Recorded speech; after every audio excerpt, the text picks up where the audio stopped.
বাঙালি food tradition চ্যানেলে প্রত্যেককে জানাই ওয়েলকাম।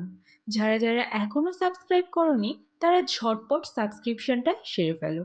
কারণ বাঙালি ফুড ট্র্যাডিশন চ্যানেলে পুরনো খাবার বা নতুনত্ব খাবার ঘরোয়া পদ্ধতিতে সহজ উপায়ে শেখানো হয়। আজকের রেসিপি হলো পনিরের বড়া। পনিরের বড়া করতে কি কি লাগবে প্রথমে রেসিপির তালিকায় সেগুলো দিয়ে দেওয়া হয়েছে।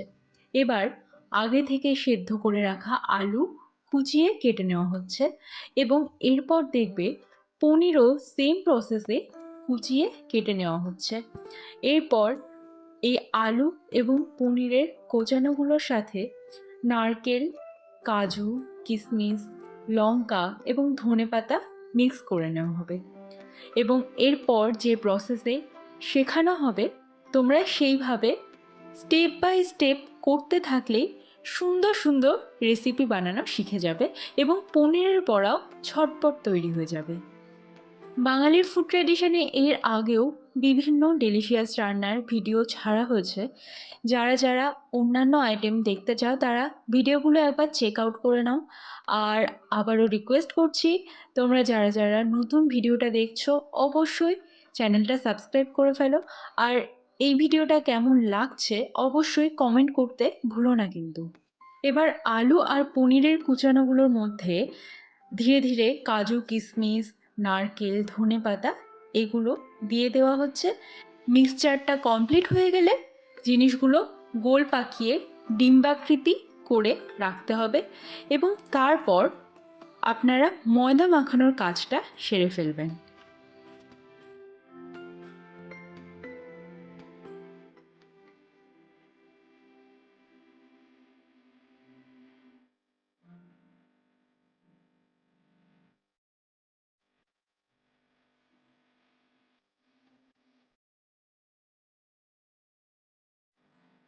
দেখো ডিম্বাকারে জিনিসটা তৈরি করে রাখলাম আমরা। এরপর ময়দা মাখানোর কাজটা করতে হবে। স্বাভাবিকভাবেই তোমরা লুচির ময়দা কিভাবে মাখতে হয় সেটা জানো, তাই ময়দা মাখানো নতুন করে দেখালাম না, এর আগের রেসিপিগুলোতে ময়দা মাখানো দেখানো আছে। তো এভাবে গোল গোল লেচি করে নিয়ে সেটাকে লুচির মতো বেলে নিতে হবে।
এবার হালকা থেকে মিডিয়াম আঁচে তেলটা গরম হওয়ার পর একে একে এই বড়াগুলো ছেড়ে দিন এবং ধীরে ধীরে 5 মিনিট বা 7 মিনিট ধরে মিডিয়াম আঁচে রেখে বড়াগুলো ভেজে তুলে নিন একটা শুকনো পাত্রে এবং সার্ভ করুন টমেটো সস, শসা, গাজর, টমেটো আপনি যেইভাবে সার্ভ করতে চান সেইভাবে সার্ভ করতে পারেন।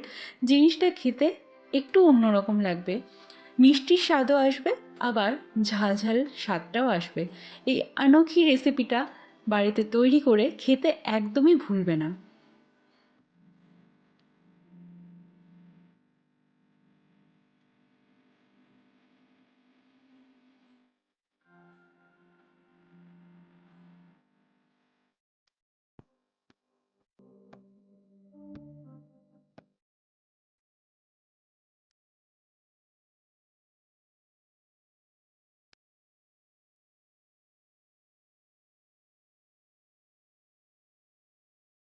রেডি হয়ে গেছে আমাদের গরম গরম ঝাল মিষ্টি পনিরের বড়া। এগুলো খেতে জাস্ট অসাধারণ লেগেছিল খিদে পেটে। তোমাদের কেমন লাগলো অবশ্যই জানিও কমেন্ট করে। দেখা হবে আবার পরের ভিডিওতে। এখানে আজকের ভিডিও শেষ হচ্ছে।